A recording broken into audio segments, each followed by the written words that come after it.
A theater millionaire walks out into a snowstorm with a fortune in the bank and simply stops existing. 100 years later, we still don't know where he went. An inventor films the very first motion picture in human history, years before Edison, then boards a train and never gets off it. No body, no luggage, no witnesses. And a man in a business suit jumps out of a moving airplane into a store with $200,000 strapped to his body, triggering the largest manhunt the FBI had ever launched. All three cases had one thing in common: massive, well-funded searches, rewards, investigators, national headlines, and in every single case, nothing. So ask yourself this: if the biggest manhunts in history couldn't find these people, what does that actually tell us? Ambrose Small, Toronto, 1919. Let's start with a man who had just made the deal of his life. On December 1st, 1919, Ambrose Small, a Canadian theatre magnate who owned dozens of venues across Ontario, sold his entire empire for $1.7 million, a staggering fortune. The next afternoon, he and his wife deposited the first $1 million check at the bank. That evening, he met his lawyer at his office. His lawyer left at 5:30. Small stayed behind. He was never seen again. 2 weeks passed before anyone even reported him missing. Small was known to disappear on benders, so at first nobody panicked. But once the scale of his fortune became public, panic set in fast. His wife offered a $50,000 reward. Newspapers across North America ran the story. One of the largest manhunts in Canadian history began. Here's where it gets strange. Small hadn't packed a bag. He hadn't touched his bank account. There was no ransom note, no struggle, no motive to run. Therefore, suspicion turned inward, toward his own household. His personal secretary, John Doughty, vanished the same week, later found to have looted $100,000 in bonds from Small's private vault. Investigators were convinced Doughty knew something. He never confessed to anything beyond theft. Then attention turned to Small's wife, Teresa, a woman who, decades later, investigators discovered had waited weeks to even report him missing, and who inherited millions from his disappearance. No charges were ever filed against her either. For over a century, sightings poured in from across the globe. Small spotted in Iowa, in Europe, in mental asylums. Every single lead dissolved into nothing.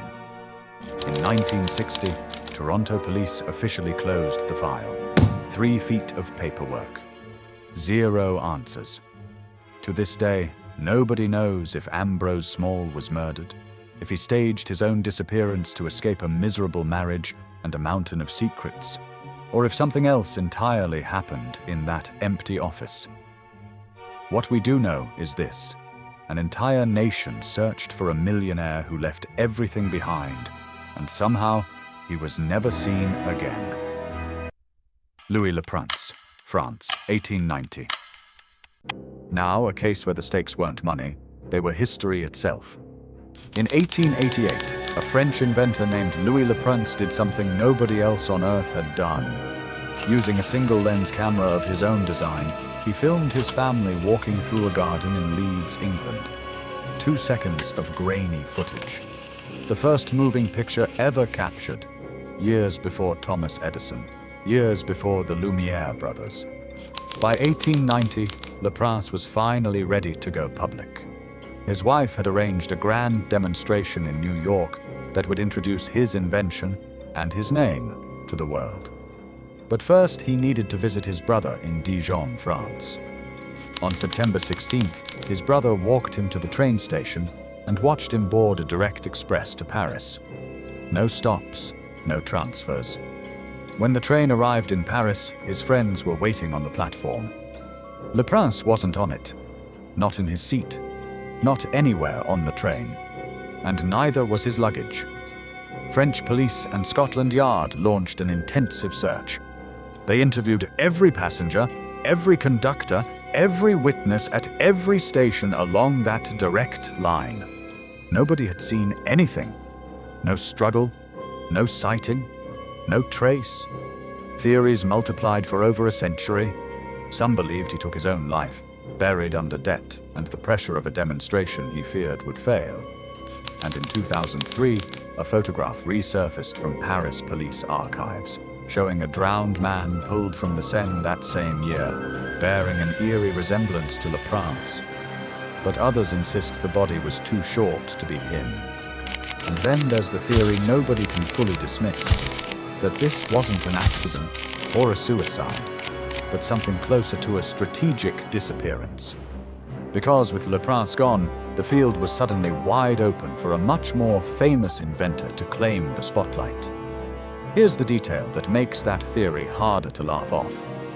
In 1898, 8 years after his father vanished, Leprance's son Adolphe testified in court against Thomas Edison, fighting to have his father recognized as cinema's true inventor. 4 years later, in 1902, Adolphe was found shot dead on a beach in New York. His death was ruled a suicide. No note was ever found. 2 men, 1 invention, 2 unexplained deaths, 8 years apart, on opposite sides of the Atlantic. To this day, Louis Le Prince is remembered, if at all, as a footnote, the man history nearly erased completely. D.B. Cooper, USA, 1971. And now, the case that makes the other 2 look almost quaint.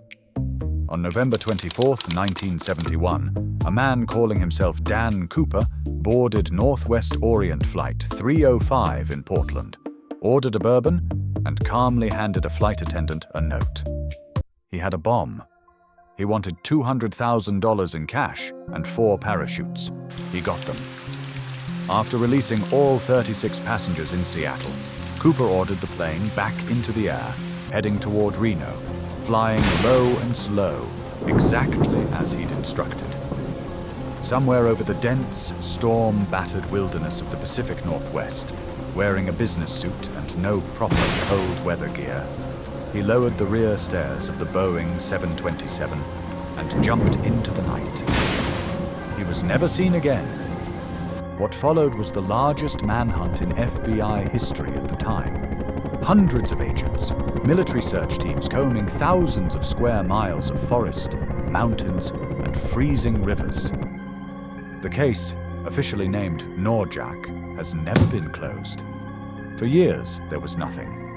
Then, in 1980, a young boy digging on a riverbank along the Columbia River found something buried in the sand, decaying, but unmistakable. Nearly $6,000 in cash, still bound in rubber bands, with serial numbers matching Cooper's ransom exactly. That money proved Cooper, or at least his money, had ended up in that river. But it didn't prove whether he survived the jump, whether the storm and freezing water killed him instantly, or whether he walked away and lived out his life under a new name, laughing at the FBI for decades. Now here's the thing about all 3 of these cases. The initial manhunts ended in silence. But the theories never stopped.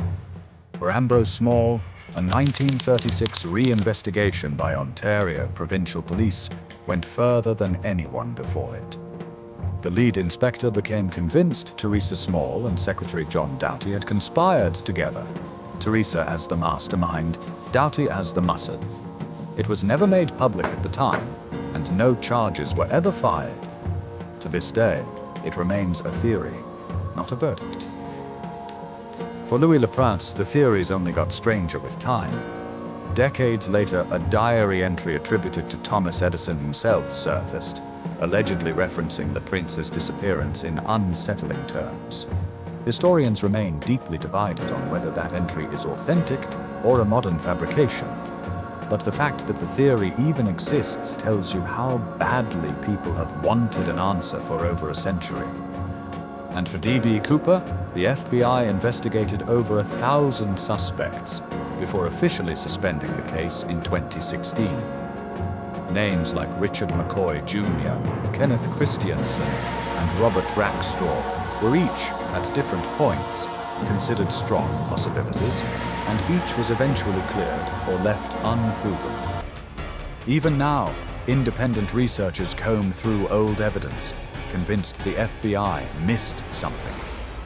None of them have ever produced the one thing that would end the debate for good: a body, a parachute, or a signed confession. Now put all three cases side by side: a theater millionaire, gone from a locked office in the middle of a city; an inventor, vanished from a train with no stops, no witnesses, and a suspicious death trailing his own son years later; and a hijacker who leapt into a storm with a fortune strapped to his chest, leaving behind nothing but soggy $20 bills a decade later. Three completely different eras, three completely different manhunts, backed by police, federal agents, and international attention. And in the years since, three completely different sets of theories, each one confident, each one incomplete. Because in every single one of these cases, the person at the center simply stopped existing, more completely than seems possible in a world built to find people. Maybe that's the real answer here. Not that these three men were unusually clever or unusually lucky, but that there's a point past which even the biggest, most determined search in the world, and every theory that follows it, runs into something it cannot solve. The sheer simple fact that a person walked into the wilderness, or the crowd, or the water, and the world simply closed back over the space they used to occupy. If this and cases like this intrigue you, then comment which disappearances you'd like to see next and subscribe to The Void.